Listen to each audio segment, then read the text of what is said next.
terdampak virus COVID-19 resmi menembus 100.000 jiwa. Berdasarkan data yang dihimpun dari Satgas COVID-19, sejumlah daerah sempat mengalami kenaikan COVID-19 dalam beberapa minggu terakhir, seperti di Maluku Utara, Papua Barat, Sulawesi Barat, Sulawesi, dan berlanjut ke PPKM Barat, level serta 1 Sulawesi hingga Tenggara. 4. Hal ini justru berbeda dengan angka positif COVID yang menurun dan angka kesembuhan yang terus meningkat.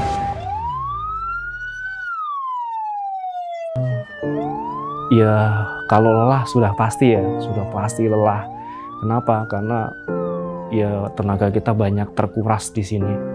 Hampir teman-teman saya di sini dengan keterbatasan tenaga, kemudian fasilitas, pasiennya luar biasa banyak, sehingga teman-teman saya apalagi dengan pemakaian APD yang kita belum kerja aja rasanya sudah capek, tapi kita harus maksimal. Pasien kita ya harus menolong pasien-pasien kita dengan semua device yang terpasang ya, sehingga ya sangat lelah lah pokoknya.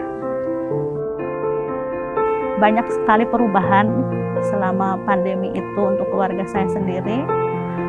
Jadi saya sudah dari awal itu saya sudah memberikan istilahnya penjelasan kepada keluarga. Saat pandemi ini kan biasanya kalau pulang kerja kita disambut sama keluarga, anak ya, dengan senang dan gembiranya. Selama pandemi ini jadi kita istilahnya harus mengurung anak-anak dulu gitu, saat saya pulang. Dan begitu saya sudah bersih, baru anak-anak saya bisa ketemu. Dan itu pun untuk awal-awal saya harus pakai masker di rumah kan ya. Atau pengalaman yang membuat cukup sedih atau down adalah ketika salah satu anggota tim kita itu akhirnya gugur gitu ya. Bagaimana saya ingat sekali tenaga kesehatan tersebut begitu semangatnya menolong pasien-pasien yang kritis ya. Tetapi akhirnya terpaksa gugur ya, cukup membuat kami terpukul dan membuat kami sempat down gitu ya. Padahal kami sudah berusaha menggunakan APD dengan baik gitu ya, kami berusaha menerapkan itu dengan baik agar tidak ada titik lengah. Tetapi mungkin pada saat kita lelah bisa saja itu terjadi ya, penularan itu terjadi.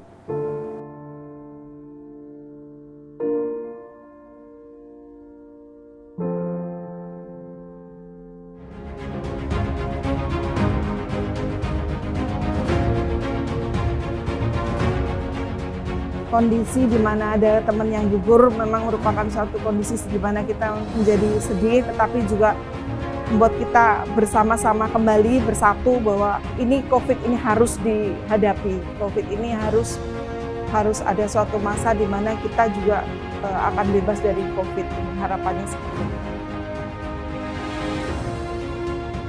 Jadi pandemi ini akan berakhir apabila vaksinasi tercapai, imunitas kita tercapai, dan tidak ada lagi tempat virus itu untuk hidup dari manusia ke manusia lainnya. Ya, harapan saya tren yang sudah seperti ini, yang sudah sangat baik dengan positivity rate yang rendah ini harus tetap kita pertahankan ya, bahkan harus lebih baik lagi dengan tetap menjalankan protokol ya, kemudian juga kejar vaksinasi dan kita jaga kesehatan kita sampai kapan? Sampai benar-benar landai, grafiknya baik.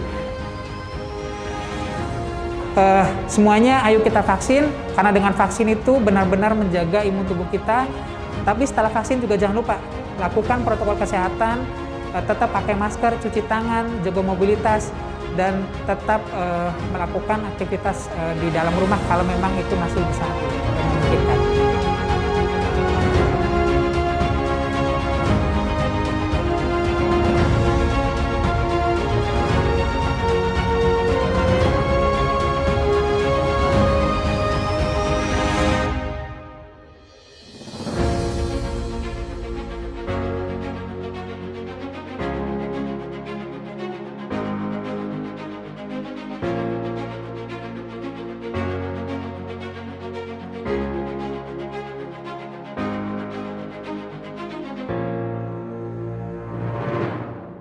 Dapat dianalisis dari video tersebut bahwa berjuang bela negara itu harus dengan sepenuh hati, rela berkorban demi kepentingan bangsa dan negara, serta mementingkan kepentingan negara di atas kepentingan pribadi, seperti yang dilakukan oleh tenaga medis dalam penanganan wabah COVID-19 yang harus rela tidak bertemu dengan keluarga dan nyawa menjadi taruhannya, demi menjaga NKRI dalam bidang kesehatan. Kondisi ini merupakan perang melawan serangan wabah dan merenggut jutaan penduduk di Indonesia. Bahkan tidak sedikit tenaga medis yang gugur dalam penanganan COVID-19. Ini merupakan salah satu wujud dari bela negara yang termasuk dalam salah satu indikator bela negara, yaitu rela berkorban untuk bangsa dan negara. Sekian video dari saya. Wassalamualaikum warahmatullahi wabarakatuh.